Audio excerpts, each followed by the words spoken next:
नमः शिवाय। हर हर महादेव। जय भोलेनाथ। नमस्कार दोस्तों, आप सभी का आपके अपने YouTube चैनल आसान राह में हार्दिक स्वागत है।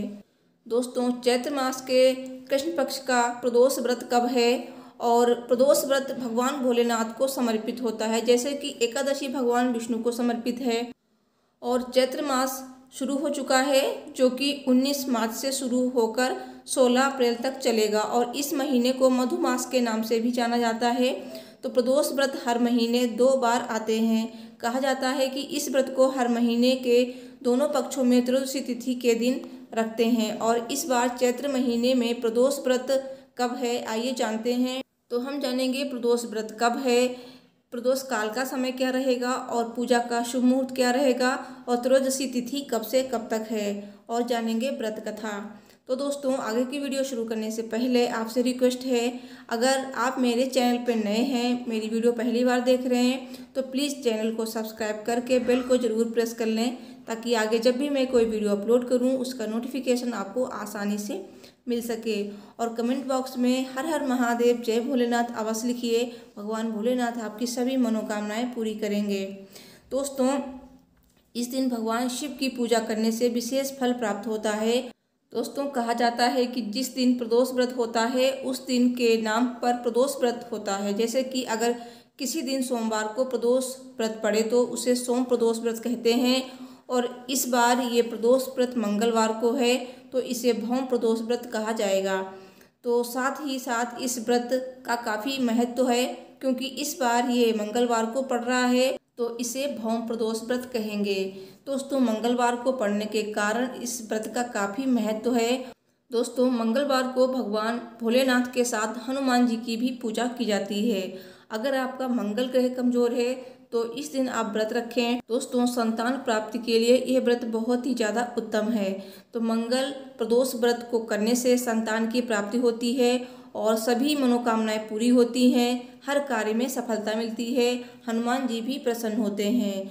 तो इस व्रत को करने से हमें बहुत सारे पुण्य मिलते हैं और इस बार ये प्रदोष व्रत मंगलवार को है, यानी कि 29 मार्च को है।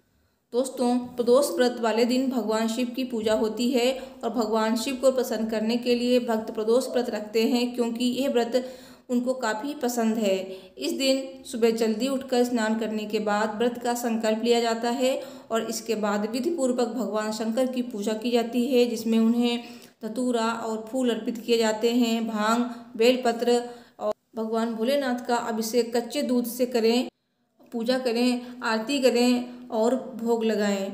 इसके बाद पूरा दिन व्रत रखें, शाम को फिर से स्नान कर स्वच्छ वस्त्र धारण करें। उसके बाद प्रदोष काल में भगवान भोलेनाथ की पूजा विधि पूर्वक करें और प्रदोष व्रत के दिन प्रदोष व्रत की कथा अवश्य पढ़ें।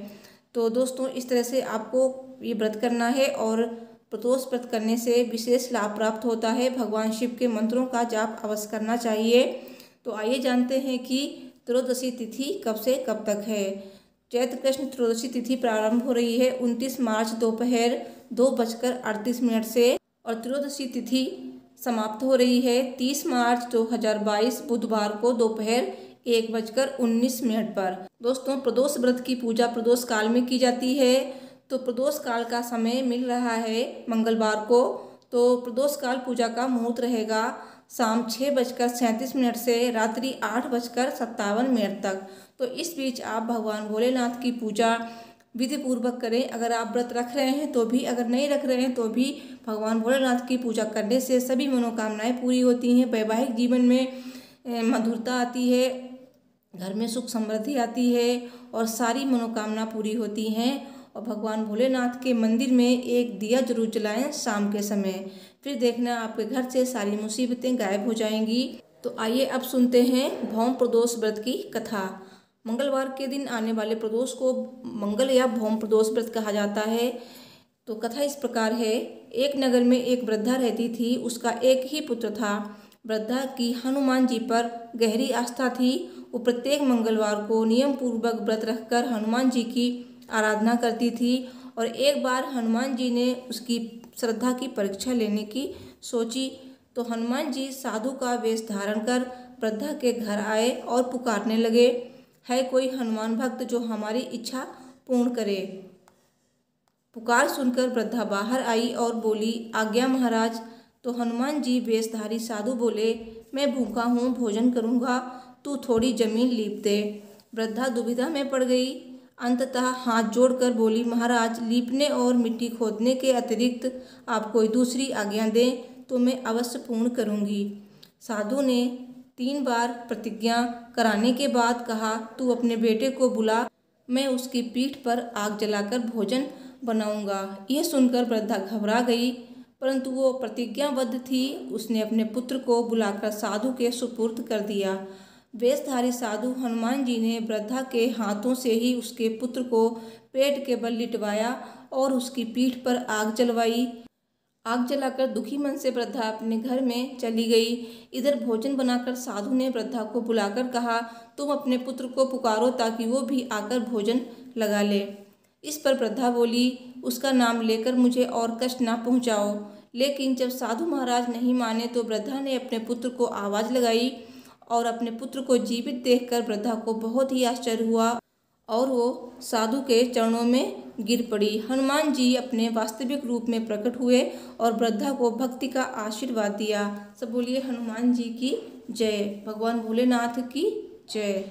तो दोस्तों, वीडियो पसंद आई हो तो प्लीज़ वीडियो को लाइक और शेयर करें, चैनल को भी सब्सक्राइब कर लें। मिलती हूँ नेक्स्ट वीडियो में। Thanks for watching. हर हर महादेव। जय माता दी।